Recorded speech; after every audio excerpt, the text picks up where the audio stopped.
Peas, beans, and clover are among the 18,000 species in the pea family.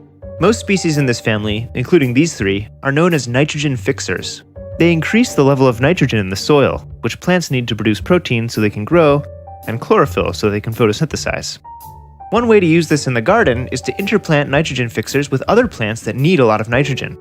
Or you could plant a nitrogen-fixing cover crop like clover for fertile soil next year. Okay, this can be useful, but doesn't nitrogen fertilizer do the same thing but more conveniently? Why bother with this nitrogen fixation thing?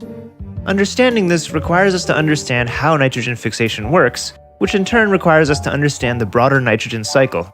So let's start with the big picture.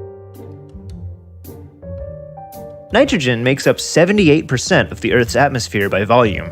But most of this nitrogen takes the form of two nitrogen atoms strongly bonded together, which isn't very reactive and is useless to plants.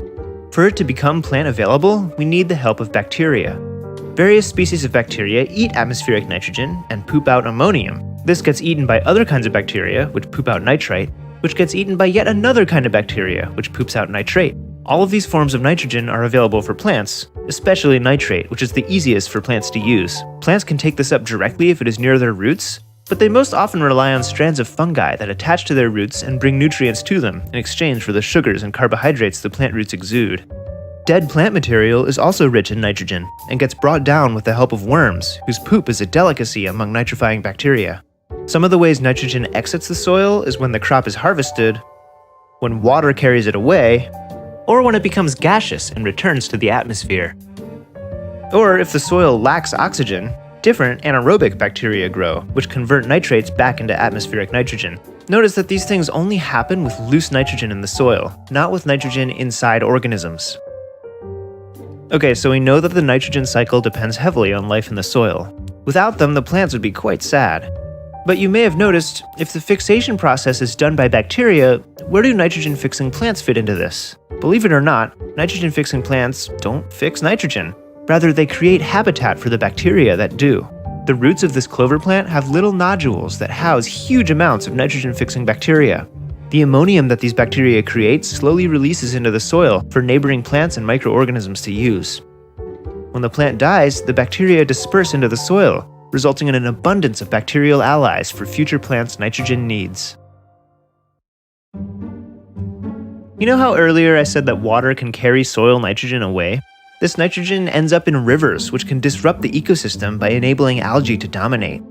But remember, this only happens to loose nitrogen in the soil, and not to nitrogen embedded in organisms. And fertilizer adds pure nitrogen without the organisms. So when it rains, huge amounts of it run off and pollute the water. Loose nitrogen molecules are also much more prone to volatilization, releasing huge amounts of nitrous oxide, a potent greenhouse gas, into the atmosphere. But that's not all.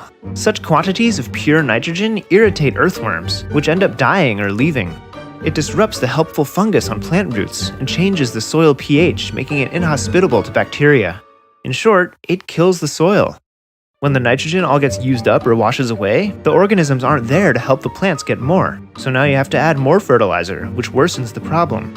And these organisms did much more than just supply nitrogen. The root fungi also brought up important minerals for the plants. And now that they're gone, mineral fertilizer must also be used. Instead of working with this self-sustaining web of organisms freely sharing nutrients, we have to spend more money to add loads of fertilizer to dead soil, poisoning the water and contributing to climate change. Considering the inability of dead soil to supply plants with nutrients, it's no wonder that throughout the last century, vegetables have been steadily declining in nutritional value. Healthy food requires healthy soil.